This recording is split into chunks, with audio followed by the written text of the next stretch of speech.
आखिर भाजपा की जो हार हुई है लोकसभा में, कहीं उसका एक कारण आरएसएस और भाजपा के शीर्ष नेताओं के बीच बढ़ती दूरी तो नहीं है। आज हम इसी समस्या पर एक बहुत बड़ा मंथन करने जा रहे हैं कि आखिर क्या ये बात सही है या गलत है। सबसे पहले जानते हैं आरएसएस और भाजपा के बीच में किन मुद्दों पर खैर वैचारिक मतभेद शुरू हुए हैं। सबसे पहले यदि आप देखें तो यह देखेंगे आप कि आरएसएस और भाजपा में जो सबसे बड़ा मामला है वह है राम मंदिर का।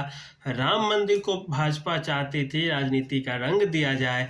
राष्ट्रीय स्वयंसेवक संघ जानती थी कि इसे हिंदुत्व का ही मुद्दा रखा जाए, हिंदुत्व के एजेंडा के रूप में काम किया जाए और राम मंदिर का जो उद्घाटन है वह लोकसभा चुनाव के बाद किए जाए, ताकि लोकसभा चुनाव तक यह विषय लोगों के जहन में बना रहे। लेकिन भाजपा इसे अपनी उपलब्धि बताने के चक्कर में चुनाव से पहले ही उसका उद्घाटन कर देती है और मामला होता है कि अयोध्या से भी भाजपा हार जाती है।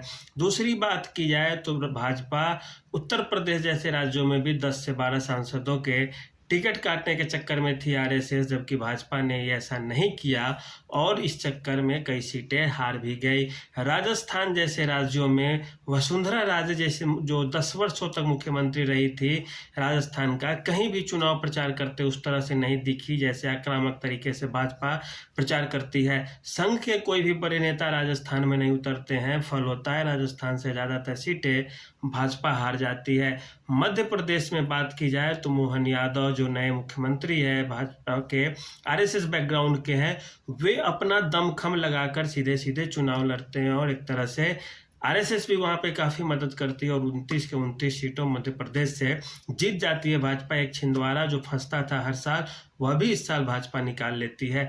बात महाराष्ट्र की जाए, महाराष्ट्र में भी आरएसएस ने उस तरह से खुलकर मदद भाजपा की नहीं की जिस तरह से वो हर बार करते थे, क्योंकि शिवसेना से गठबंधन तोड़ने का भाजपा पक्षधर नहीं रही थी, क्योंकि शिवसेना पुराने जमाने से भाजपा की सहयोगी थी जब भाजपा काफ़ी कमज़ोर हुआ करती थी।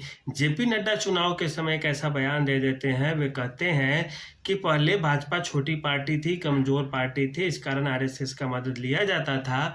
अब भाजपा अपने दम पे चुनाव लड़ रही है, इस कारण हम आरएसएस का कोई मदद नहीं ले रहे हैं। ये बात जैसे ही पहुंचती है आरएसएस के नेताओं के पास, वो सीधे सीधे आग बबूला हो जाते हैं, अंदर ही अंदर गुस्से से भर जाते हैं। 4 चरण के तब तक खैर चुनाव हो चुके थे, 2 चरण के बाकी थे और अब देखें तो 2 चरण वाले चुनाव में क्या स्थिति भाजपा की होती है। सीट सब गंवाने लगते हैं ये धीरे धीरे। तो इस तरह से आप देखिए तो आरएसएस और भाजपा के बीच कुछ और मुद्दे हैं, जैसे ईडी और सीबीआई के विवाद को लेकर भी काफ़ी प्रश्न चिन्ह खड़े होते हैं। आरएसएस का अपना एक अलग एजेंडा होता है।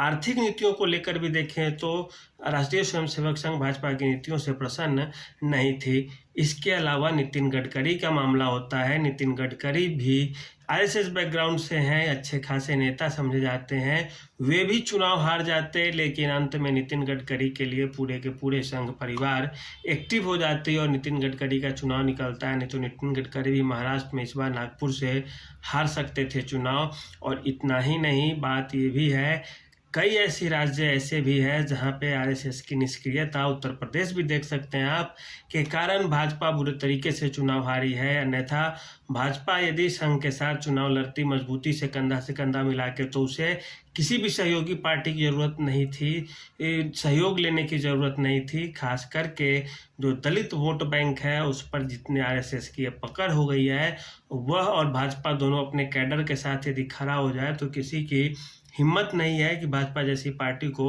अभी के समय में देश में हरा दे। और इतना ही नहीं, इससे आगे भी किसी की हिम्मत नहीं है कि कोई कुछ कर दे, इसका बाल भी बांका कर दे। आरएसएस की एक अपनी थिंक टैंक है, उसकी सारी एजेंसी अलग है, उसके नेता अलग है। हाँ, भाजपा में बहुत से नेता हैं उस बैकग्राउंड के, लेकिन फिर भी भाजपा एक अलग चीज़ है, आरएसएस एक अलग चीज़ है। आरएसएस के पास कार्यशैली है, उसकी मजबूती है। यदि चाहती भाजपा सही से मदद लेना, अगर ताना बाना नहीं होता, आपस के इज्जत प्रतिष्ठा लोग दांव पे नहीं लगाते, ईगो हर्ट नहीं होता नेताओं का, तो दोनों जब मिल के चुनाव लड़ते हैं तो यह कांग्रेस को कहाँ के फेंक दिए होते, कोई ठीक नहीं होता।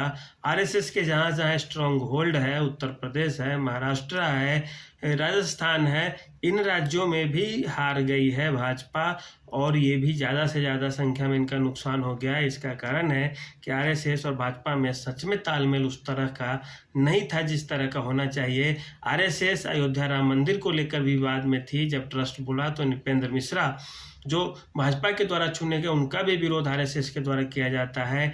चंपत राय का जब जमीन आवंटन का मामला उखड़ता है, ज़्यादा दाम कम दाम, ज़्यादा दाम कम दाम में खरीद बिक्री का मामला जब विवाद का रूप लिया, आरएसएस इससे आहत हो गया कि यह तो धर्म का मुद्दा है, इसमें ईमानदारी होनी चाहिए थी। आखिर ये आवाज़ उठ कैसे रही है, और यदि आवाज़ उठ जाएगी तो फिर हम जनता के बीच में किस मुंह से जाएंगे, किस तरह से जाएंगे, और ये आरएसएस के लिए एक बड़ी समस्या थी।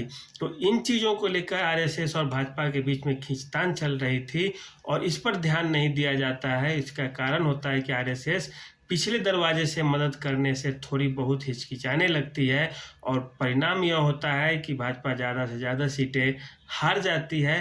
भाजपा इसके अलावा भी यदि आरएसएस पूरा विरोध कर दे तो भाजपा नहीं जीत सकती पूरे देश में। मदद तो की आरएसएस ने, लेकिन उस स्तर पे नहीं की जिस तरह से उन्होंने 2014 और 19 में भाजपा की मदद किया था। तो आज के लिए इतना ही, धन्यवाद।